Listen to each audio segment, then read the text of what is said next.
Good morning, everyone. Welcome to our June Grand Rounds. My name is Darshan Mehta. I'm the Education and Medical Director for the Osher Center for Integrative Health here at Harvard Medical School and Brigham and Women's Hospital, and welcome. So really a treat to have our esteemed colleague and friend speak to us about her work. But before we do that, just a few housekeeping issues. To share my slides. We've shifted now to making this a meeting format to help just really to have more interactivity. If you can just stay on mute until we prompt for Q&A. Feel free to please type comments in the chat box and please place your questions in the Q&A box. And then towards the end, depending on we'll try to curate these questions together, and also if you would like to speak, just raise your hand. The reaction button is at the bottom. As you can tell, the meeting is being recorded, and then will be available in a week on our website for others to review. If you'd like to have the CME credit for today's live participation in Grand Rounds, please email us at hmsoshercenter@bwh.harvard.edu and just include your full name, degree, and your institution. Just as a preview, we have our next month's Grand Rounds is entitled The Human Interstitium as a Body-Wide Communication Network by Neil Thies, who's professor of pathology at the NYU Grossman School of Medicine and co-chief of Division of GI and Liver Pathology at NYU Langone Health. This will be on Tuesday, June 9th. So just because of the 4th of July holiday, we're just having it the week after. And again, the CME credit is available. Just again, as a reminder, please save the date for our Integrative Medicine Network Forum entitled Intersecting High-Tech Medicine with Soft Touch Healing, Exploring the Emerging Interface Between Technology and Integrative Health. This will be held live at the HMS Martin Conference Center and will also be simulcast later on in the month. Just be on the lookout we're going to be open the call for abstracts for poster and for presentation. So stay tuned for that. So be on the lookout. And then finally, we have, as a part of the Osher Collaborative, Healthy People, Healthy Planet, the Osher Collaborative Virtual Symposium, which will be on Friday, November 8th.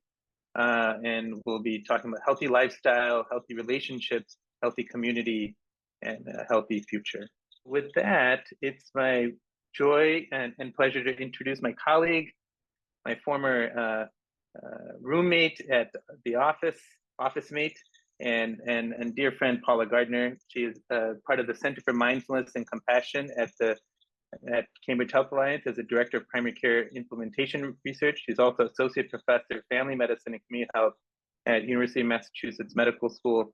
She directs a group medical visit program in the Center for Integrated Primary Care. And in addition to completing her MPH and her research fellowship in complementary integrative health at Harvard Medical School, Dr. Gardiner has received numerous funding from NIH as well as a PCORI grant, which focuses her research on mindfulness, technology, health disparities, and increasing access in low-income patients. And today we get to hear about some of that work as she talks about her work in group medical visits. Her bio is long. She's published many articles, but I want to just turn it over to Paula to take it over from here. Paula. Hey, good morning. Good morning, everybody. Such a thrill to be here with you all, get to connect and actually use technology to talk about technology. And sometimes people ask me, well, gosh, Paula, you're a family medicine doctor. You're interested in meditation. You'd like to teach meditation. How did you become a technology researcher? And funny enough, my husband, John, is a computer programmer. And when we started dating and he had a game company where he developed the tycoon games like Zoo Tycoon, I I learned about technology as a way of connecting with him. And then over the years, I've gotten more and more interested in myself. So you never know where people get their origins, right? So what I'd like to do is to start by sharing my screen, and just give me 1 second as I bring this up and put this into um, presenter mode. Okay, so hopefully everybody can see that okay. So what we're going to do today is we're actually going to go on a journey together and talk about this evolution of technology, right? So I have nothing to disclose, but I did want to shout out my technology team, because when you are developing technology, especially for patients, real live people, it's important to have a good technology partner. Now, I have no stock in their company. I have no financial interest in their company. I just wanted to point out that I couldn't have developed OWL without my wonderful colleagues, Nina Haas and Dersham Yang. And they are a small business. They are a health technology company, and I've actually been working with them since 2014. So we've had 10 years now working on this platform. So I just wanted to start with defining what is a medical group visit, because this is what the technology that we developed is trying to do. It's trying to build community. And it does it through an integrated medical group visit. So it's good to start with, what is a group visit?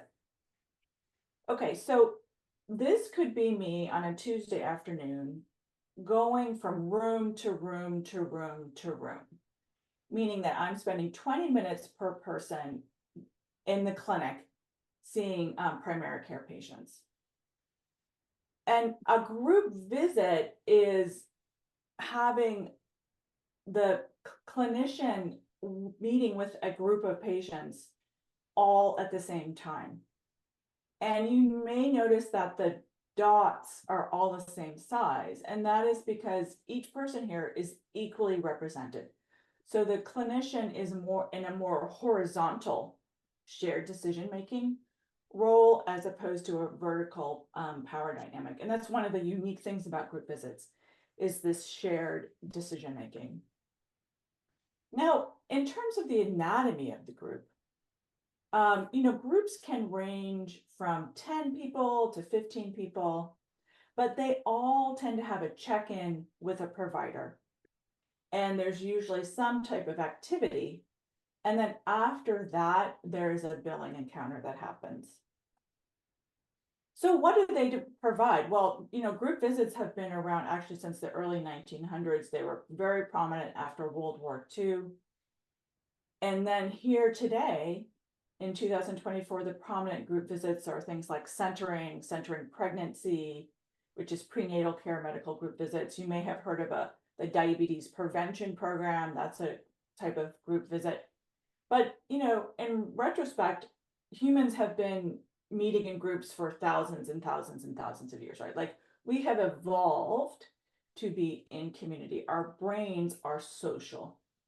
But we're still needing to study, well, what is happening when we're all together?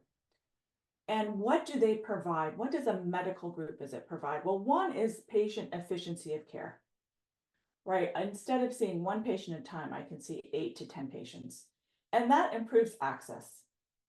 It also allows time for patient education, because instead of spending 20 minutes with a patient, I'll be in front of patients for 60 to 90 minutes. It also gives us a great opportunity to provide services such as acupuncture medical group visits, Tai Chi medical group visits, yoga medical visits, nutrition medical group visits with teaching kitchens. And because people are together often with similar concerns, there is support, and that helps reduce loneliness and people suffering. And that other thing that we are really working on is empowerment, knowing that when you are not alone, you can take agency, you can have empowerment and hope and self-efficacy, and you can see others also take on their own efficacy. So these are the things. Now let's just take a look. This is This is a summary. This is like me smashing in all the medical group visit research in one little slide, but this is what we need to do. We need to like summarize quickly so you can get the highlights. Well, number one, what the research does prove over and over and over again is that it includes access and the amount of time with clinicians. The other finding is that group visits improve patient satisfaction and reduce health service utilization. So what does that mean? It means that there's less emergency room visits and inpatient hospitalizations when people get their care in group medical visits. Believe it or not, they also increase adherence, especially medication adherence, and it increases people's ability to change their behavior, such as reducing blood pressure, making dietary modifications, increasing their exercise, stopping smoking. There are many things that shift when people are in the group. I mean, you can think about yourself, right? Are you more likely to do something when a peer, you're getting peer pressure, like your friends are going for a walk? Well, okay, you're going to go for a walk, right? Because you're doing it in a social setting. And overall, that means that people have an increased quality of life. The other thing around groups is that they have been studied for disease-specific outcomes such as diabetes, chronic pain, asthma. There's even research on people who have kidney stones. There's a huge variety of different kinds of disease-specific outcomes. So where I want to start in my journey around technology and using technology for patients is with this PCORI study that I started. Okay, so what is this? Back in 2014, I worked at Boston Medical Center. Now, Boston Medical Center is a low-income, racially diverse safety net hospital, which means that 70 to 80% of that patient population is Medicaid and Medicare. And I was there in the Center for Integrative Medicine and Healthcare Disparities. So we were seeing a lot of patients who wanted integrative medicine. And what happened was we got a bigger and bigger and bigger wait list. So finally, we turned to groups and fused integrative medicine with a medical group visit.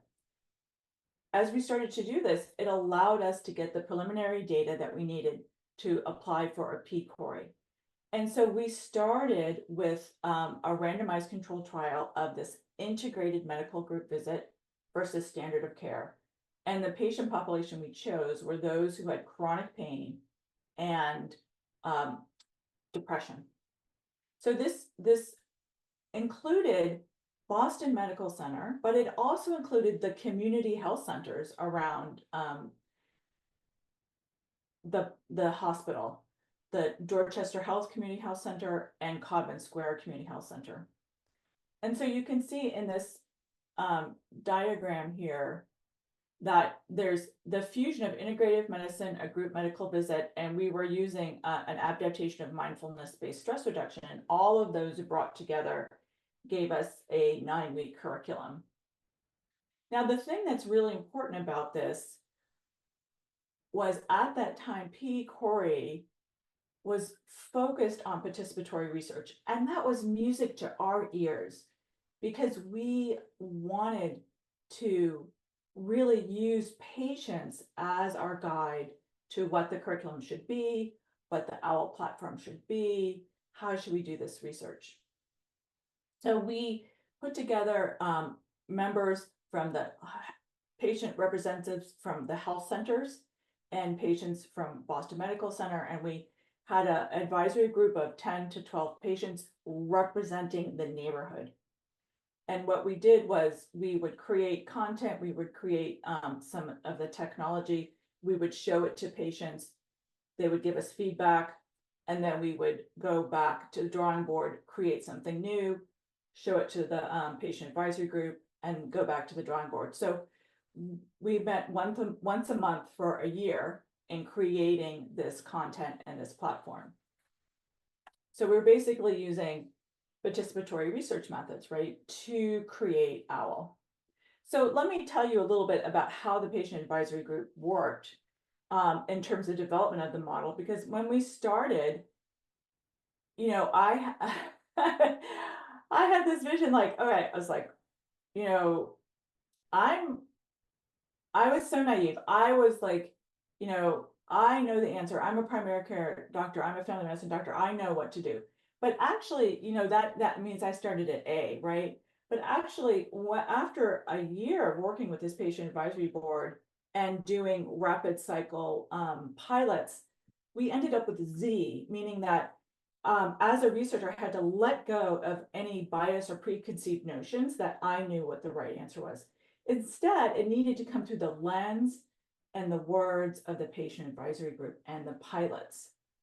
So that iterative change was so important. And so what we sort of ended with was this model where we had 10 to 15 patients in a medical group visit. We had two facilitators. One was a billing facilitator, which was a nurse practitioner, a medical doctor, which is basically someone who can bill and prescribe. And then we had co-facilitators. And at that time, our co-facilitators were Betsy, who was a yoga teacher and mindfulness teacher, and Benita Jones, who was a MBSR instructor and a massage therapist. So what we were doing then is we were discussing health topics during this time. The patients were using self-monitoring. They were learning how to take their blood pressure, their pulse, weighing themselves. They were learning self-management techniques like meditation, yoga, healthy eating. And then all of this was combined using the OWL technology. And then at the end, they would have a meal. So, so you're like, well, what is this? Well, here it is. This is it in real life. This is one of our group visits. And you can see right here in the center is Benita Jones, our MBSR yoga instructor. And here is Ivy, who is our physician. And all of these beautiful faces are our patient participants. So just going down more minute by minute, let's just hone in. So as I said, they were checking their vitals, they're doing a centering meditation, we're going around checking in, getting medical information, they're doing some sort of home practice, a clinical talk, and some sort of mind-body exercise.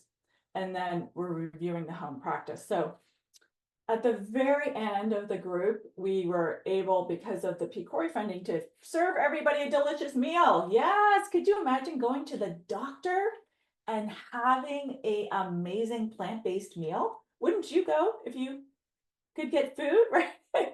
So for example, here's some of the delicious food. So all the food we served actually was mirroring the curriculum and the content. So if we're doing an anti-inflammatory discussion around chronic pain and anti-inflammatory foods, then we're mirroring that in what we're serving patients. And then we also did a lot of facilitation, meaning that the clinicians weren't there with the answers came from the group. And we designed our first iteration, V1, version 1 of Our Whole Lives, a holistic e-health toolkit that was the companion for the RCT. So what that meant is that all the curriculum, all the home practices, everything was there also online. Now this is in 2014, right? So this was sort of before we were using our phones for lots of times, apps. So all of the participants in this study were given a tablet to access OWL.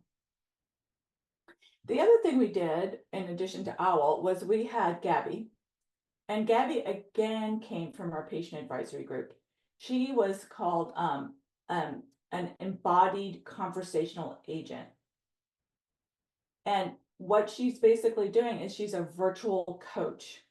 So in addition to OWL, all the participants had access to Gabby, their virtual coach, who would lead them in meditations, who could give them lectures, or reinforce the principles that they were learning in the medical group visits.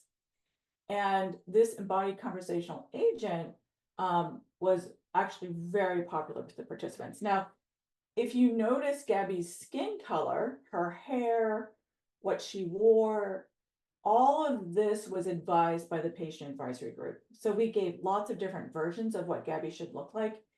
And they wanted a person of color as their embodied conversational agent, so it reflected them.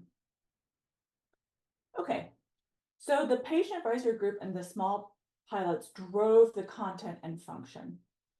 And the other thing that the patient advisory group really highlighted and said, hey, this is really important, is this idea of a community discussion, or nowadays it's a blog, right? It's a listserv. It's the ability to, it's like a Facebook, right? Like you can chat in your comments on a topic and then somebody can answer you. So this was really something very important to the patient advisory group.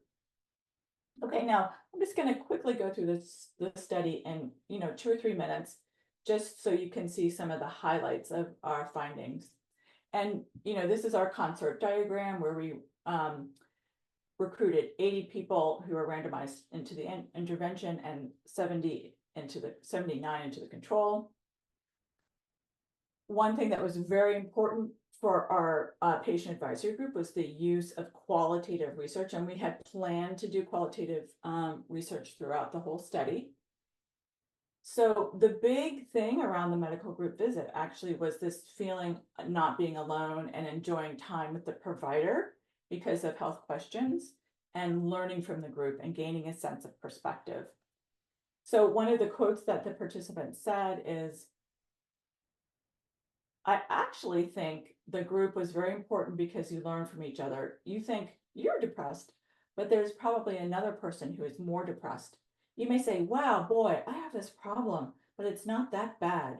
Or I can learn from that other person, and you can share information and help each other. With the group, we can all share experiences. Another quote from the focus groups, because knowing you are not alone and having to hear others share what their experiences are and how, while you are in the group, what they are trying, how it's working for them and not working for them, it's very helpful. So here's just a quick table of our patient characteristics. You can see our average age was 50. The majority of participants was women. Now that's not unusual for group visit studies. 57% of our patient population was Black. And just the big highlights of the results, which was that we showed a reduction of pain medication use, the most importantly at 23 weeks. And we also saw a reduction of emergency room use and an increase in quality of life mental health score. Okay. So what happened after we did the RCT was we got funding from the Aetna Foundation to actually do a study in 2019 with only OWL. So we're only using the platform to run the group visit. We're using no in-person group. And in this study, we had 43 participants. The average age was 50. Again, 91% were female.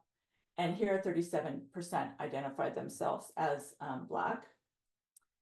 So what we found when running OWL, like letting OWL fly all by itself online, was that from baseline to follow-up, there was a reduction of depression and pain interference, and the average pain impact score decreased.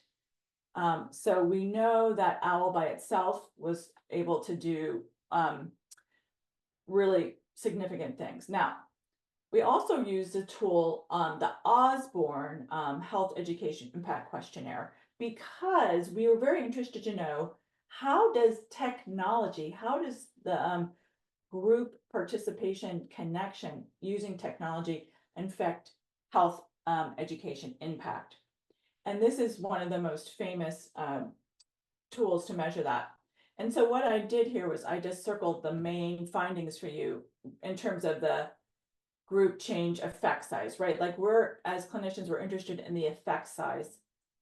And for health-directed behavior, you can see there was an effect size of 0.35, so we consider that mild, and an effect size of skill and technique acquisition of 0.51. So we know here that the technology is changing the effects.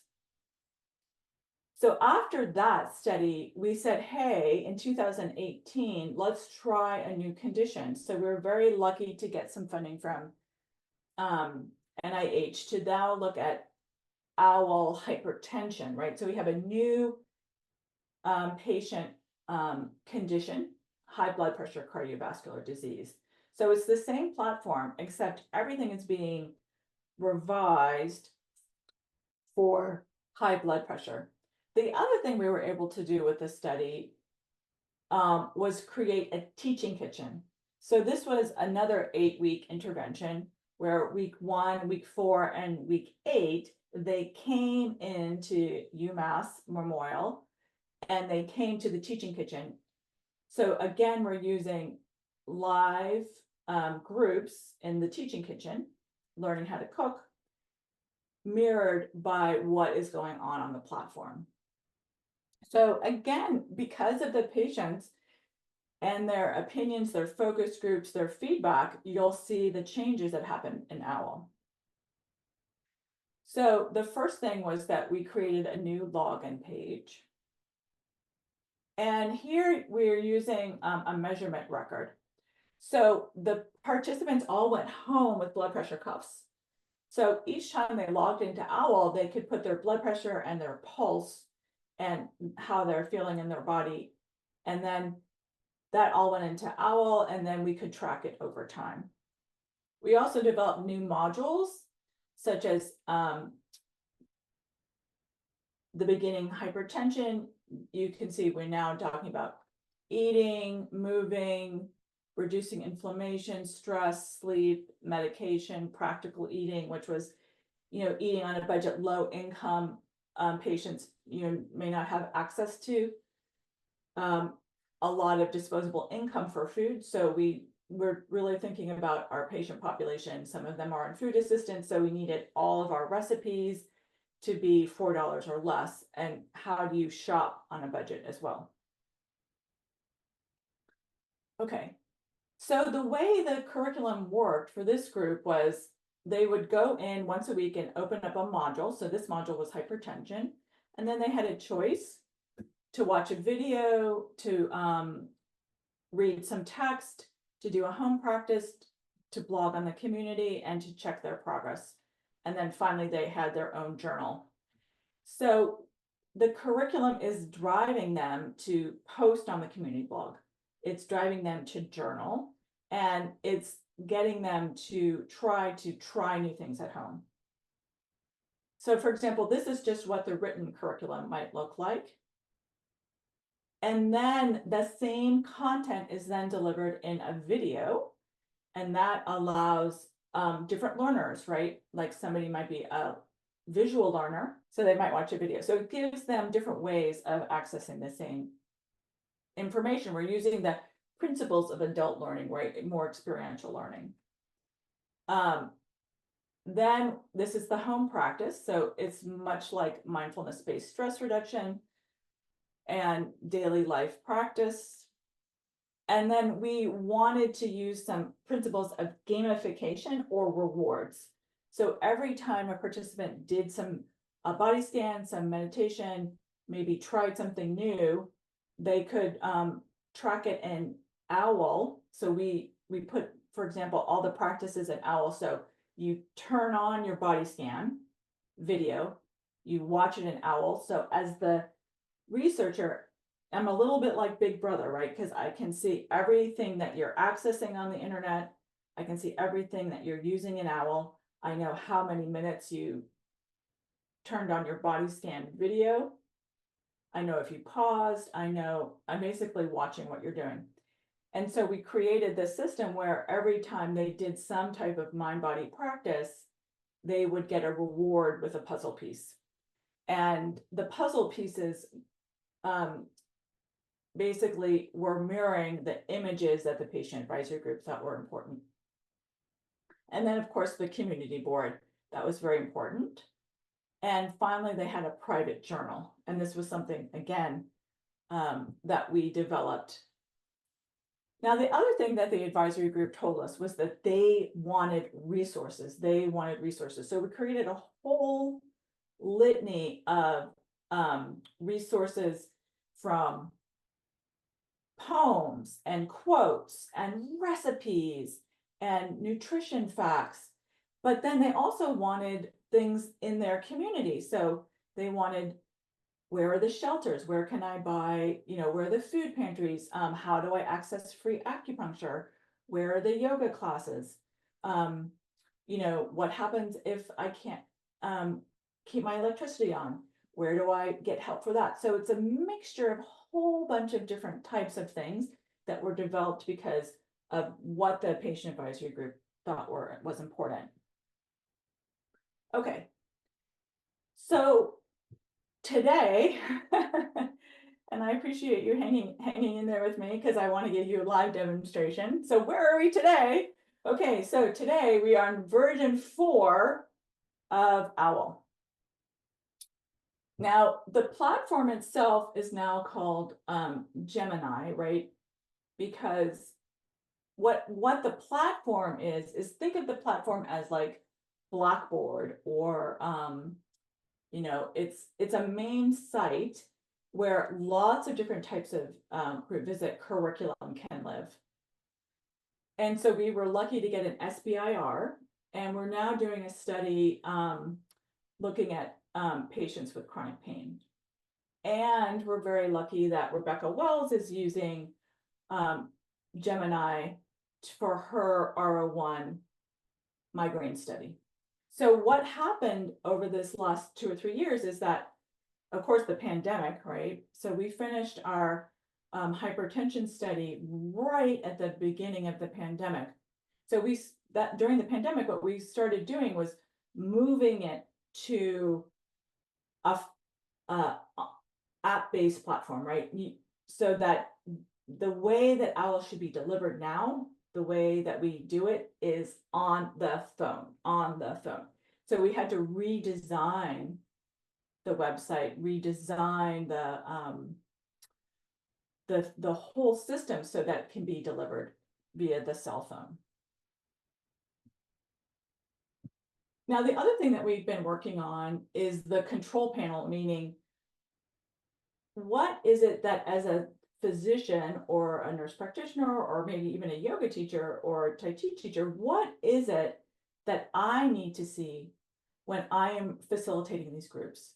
So we've been working on an administrative page where a clinician or an instructor can create their own groups, upload their own curriculum, enroll their participants. And we also have it so that OWL is connected to Zoom, so that I can schedule the medical group visit in OWL, and it sends the Zoom link to the participant so they can come into the group visit. So basically, we're trying to think about this idea of one-stop shopping. And I just wanted to mention Rebecca Wells, R01, because she's also using Gemini now for her migraine study. Okay, so I just want to make a few final comments, and then I'm going to give you a little bit of a live demonstration of where the technology is today.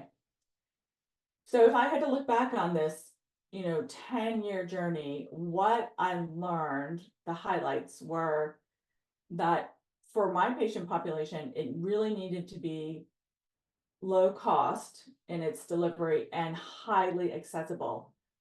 And what the patients told us over and over again is, you know what, I cannot sit and do a 45-minute meditation. I can't, my life is busy. My life is, got a lot going on. So I can do shorter practices, and I need the technology to be available in the moment, right? So that's why the cell phone's great, because you can carry it anywhere and get access to your home practices.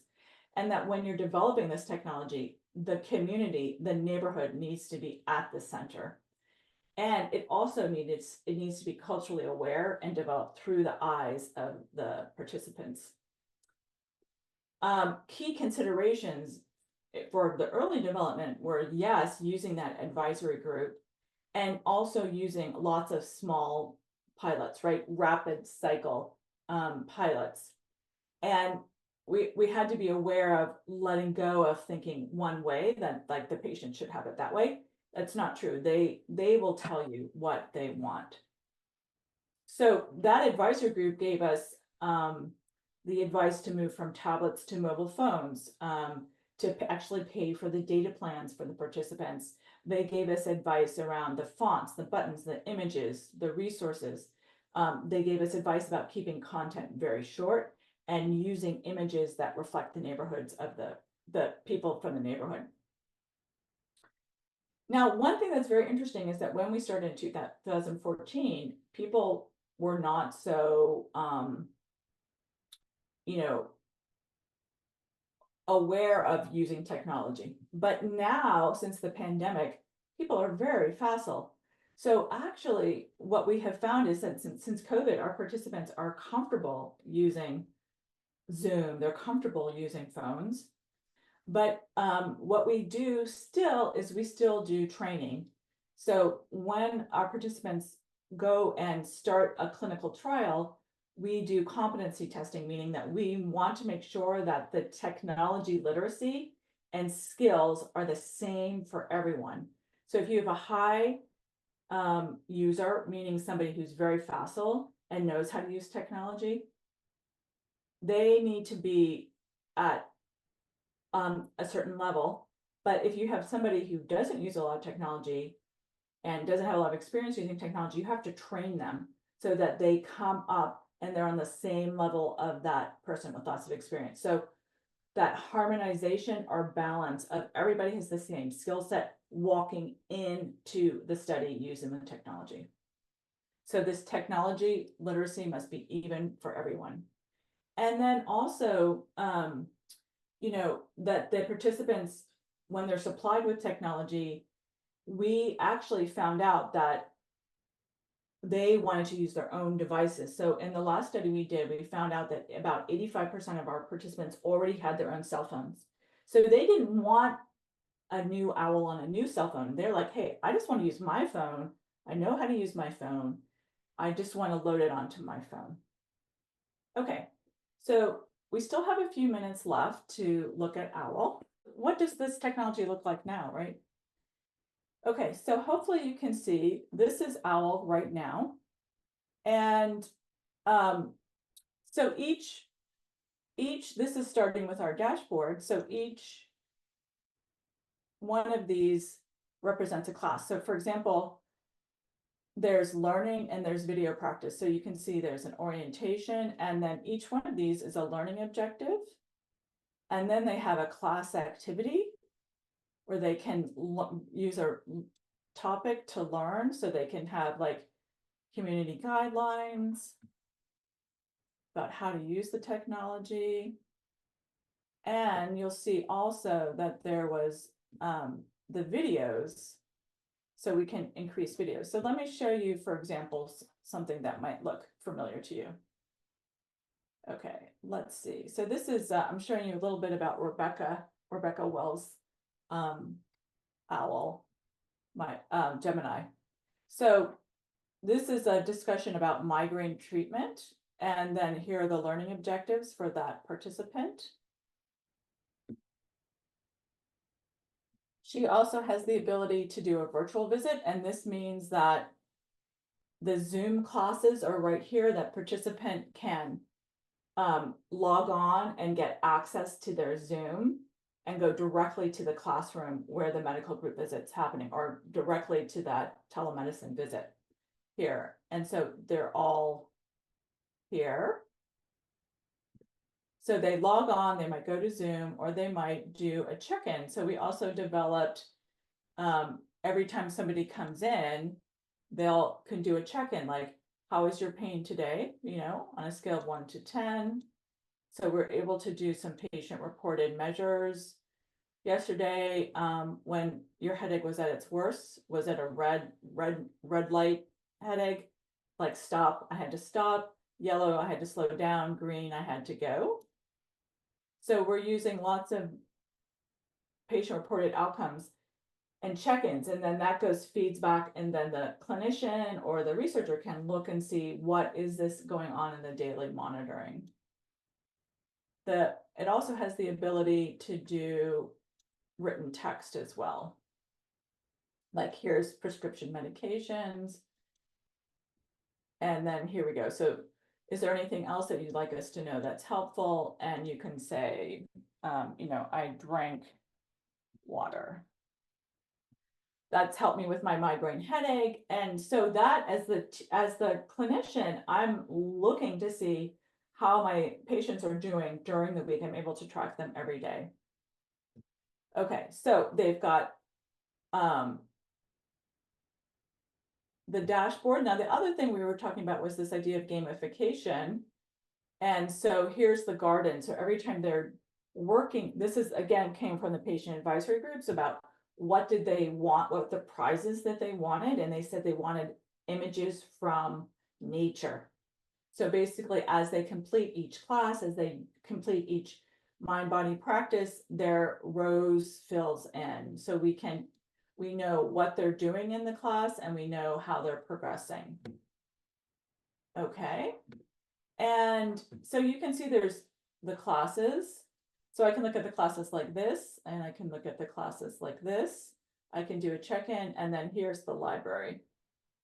So that's that list of resources, the connection of the resources that the participants can use, and they can heart the ones that they want, like acupuncture massage services, mindful community services, but also the instructor, like the clinician or the teacher, can assign participants things, so they can specialize things.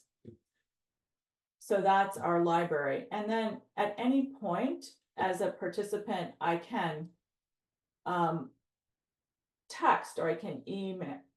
I think this is probably more like a text. And so you can text the instructor, right? So I can leave a text for them.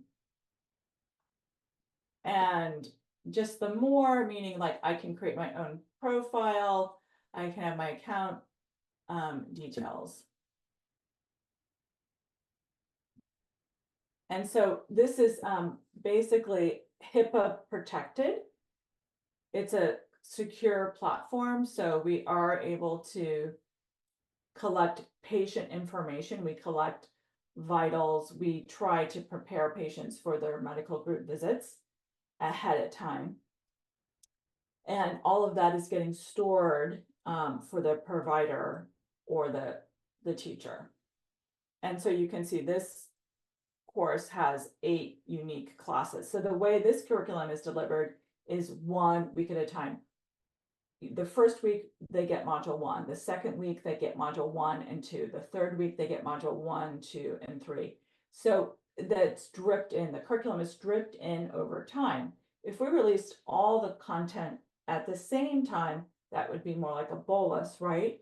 And we have actually found that the participants like it much better when you're dripping, when you give them curriculum over time. Okay, so let me see. This is the control. This is a Rebecca Wells control group I'm showing you. So I think I'm gonna stop the sharing here. Okay. So, Dershawn. There we go. Hopefully that was a whirlwind. Everybody's okay. This was obviously, first of all, just amazing. Thank you, Paula, for the wonderful work that you've led, and really, it's really been groundbreaking. So I think that there are a bunch of questions. Let me just put a couple of them together. One question was just thinking about the economics of this. Like, what are how have you looked at how this compares to sort of usual care from the economics perspective? Well, what we know is that within the literature of medical group visits, there are cost savings. One is that the cost savings are upstream, meaning that there are less emergency room visits and less inpatient hospitalizations. But we do bill for our group visits. So when I'm running a group visit, I'm billing a 99213 or a 99214. So I am covering my, what we call revenue, my RVUs, right? I'm covering the cost. So I can see 12 patients individually over 4 hours, or I can see 12 patients in an hour. I hope that answers the question. Yeah. And what is, because just again, I think moving question, another question that comes like in terms of how many people drop out. So because you only can bill for who comes, right? So. Oh yeah, so it depends. I mean, it really depends on the group, the type of model. What we say in our clinic for a medical group visit is that you reach out to about 30 patients, and then you get 15 to sign up. And then usually you have, maybe 12 to 10 people. So the dropout rate is actually lower than if I'm seeing patients individually. Now, for the OWL study, for example, we had about 80% attendance. And the reason why is that people come to see their friends. People are coming to try new foods. People are coming to be together, to be in community. So actually group visits have very good retention. Okay. I'm gonna open the mic to CJ, next question. If you want to just unmute yourself. Hi, my name is CJ Rhodes. I was the one that asked the economics question, and I'm wondering though, and you answered very well. I mean, in terms of theoretically, that should cost less. But number one, are insurance companies willing to reimburse doctors for a group session at the same rate as an individual session? And number two, has there been an actual economic study on this particular treatment? Okay, great question. So the first thing you need to know is that Medicare, which is sort of the gold standard around what their people are going to cover. Medicare has never released formal guidelines around medical group visits. What they did was they sent a letter to the American Academy of Family Physicians, and they said that actually legally a clinician can see patients in front of other people. So what that means is that I actually do not use group codes when I bill. I am billing for an individual who I am seeing in front of 10 other people. So they're very successful models of this. Some of the medical group visits are using this individual billing in front of people. Some are using bundled payments. So for example, one of the largest is centering pregnancy. So when you're delivering a baby, the prenatal care, it's bundled. So that means that there's one payment, and that's why medical group visits are very successful there. And my partner, Jeff Geller, we have the Center for Integrated Medical Group Visit, which is a nonprofit that studies medical group visits. My partner, Jeff Geller, is in an accountable care organization with Medicare. So he gets paid a lump sum for keeping people out of the hospital, for keeping people out of inpatient. And the way he lowers those costs is by using groups. I hope that's helpful. So another question that wanted to ask was, I guess I'm going to put this in two parts. One is, what considerations did you need to have in thinking about disparities as it relates to digital disparities? So because you were working in a underserved and low-income population, access to, I mean, even just we think of broadband access or Wi-Fi access or even cellular access may be variable depending on where people are. So how is that sort of thought through? And then the second was like, there is a question, but just think about when you're developing that platform, what were the costs associated with the platform development? Okay, great. So I want to remind you that this was developed, the original OWL was developed in 2014, and now we're in 2024. So you're actually seeing, you know, version 4 of this platform. When it was developed for a laptop or a tablet, and now it's used on a cell phone. So what we learned was that actually for our low income patients, they may not be able to afford a laptop or a desktop, but they have a phone. I would say that, you know, in our studies, as I mentioned, 85% of our participants walked in having their own technology, their own phone. So in this patient population, they may not have a landline, but they have a cell phone. So we have to dispel these myths that just because you have low income doesn't mean you don't have a phone, because that is a myth. They do have phones. They have phones to text, right? They have WhatsApp.